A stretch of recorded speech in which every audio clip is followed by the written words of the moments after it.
La poésie circule dans les bronches du monde. Elle ne décrit pas, elle présente. Elle n'idéalise pas, elle restitue. Elle ne chante pas, elle respire. Et lorsqu'elle se fait démesurée, nous pourrions croire qu'elle se trahit. En vérité, elle veut rééquilibrer l'être. Elle agit comme ces lumières artificielles qui rendent visible ce qui d'ordinaire se dérobe au regard. Peu importe ce qui motive son épiphanie, le poétique dépasse toujours son origine pour s'instituer comme art, et non plus comme un simple souffle de voix.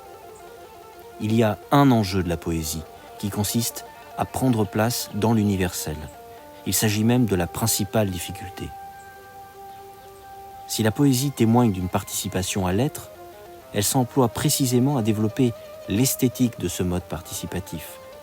Elle est à la fois le mouvement et la manière, solidaire, sans distinction.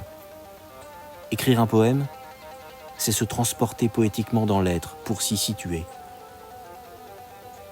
Alors le poète qui a écrit n'est plus seul, ou du moins il a tourné son regard au-delà du spectacle du monde. En sens contraire, le poète peut bien porter la main sur son cœur, évoquer ses états de conscience. C'est encore comme objet que cela lui apparaisse, des objets intimes à transmettre, à signifier pour tous. C'est alors qu'au lieu de se trahir en donnant aux lecteurs ce qu'ils veulent, il comptera sur la puissance de la grammaire et des images. Il épaissira ses schèmes, qui sont comme l'architecture de ces dernières, pour agrandir le champ perceptif. Au lieu de parler pour plaire le langage du commun, il donnera, avec les images, des outils pour être lus, en rehaussant le monde, par le style. Au fond, la poésie est une méthode pour faire parler l'universel dans une langue particulière. Par exemple, la tristesse exprimée par le poète est toujours grosse d'universel. Avec son poème, il peut se loger dans les ornières du cœur, car il sait en épouser les traces singulières. Qu'on lise le pont Mirabeau ou Marie d'Apollinaire, on ne trouvera ni le pont, ni Marie, mais l'amour et la perte dans leur plus simple appareil, qui pourtant ne se rapporte qu'au pont et qu'à Marie Laurencin.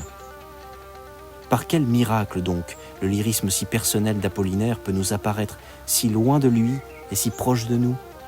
Par quelle magie de la poésie les masques et la musique, le mal du poète autant que les cheveux de Marie nous paraissent-ils si familiers?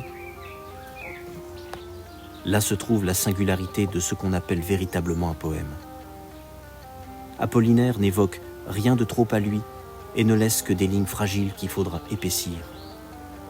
En poésie, l'excès de soi n'existe pas. Certains poètes recouvrent le moi d'étoffe, mais ce dernier est toujours moins épais que ce qu'il paraît. Et nous reconnaissons là le mensonge de la littérature, qui n'entache en rien la part réelle de soi dans le poème.